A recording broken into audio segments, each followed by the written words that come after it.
இருக்க கலந்துங்க காத்திருக்க நெஞ்சுக்குள்ள திமிர் இருக்க நிற்பாது துடிச்சிருக்க கண்ணுக்குள்ள கனவிருக்க கலந்துங்க காத்திருக்க நெஞ்சுக்குள்ள திமிர் இருக்க நிற்பாது துடிச்சிருக்க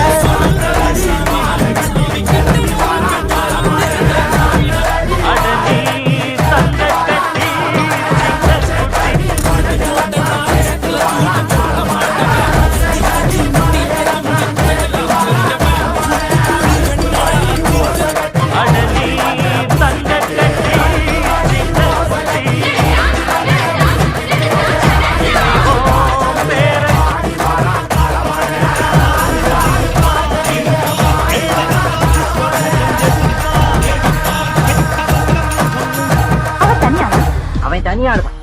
ஆனா அவனுக்கு பின்னாடி சைலண்டா ஒரு கூட்டமே இருக்கு. அதனாலதான் நாங்கள்லாம் அவனை செல்லமா தலைன்னு கூட சொல்லுவோம்.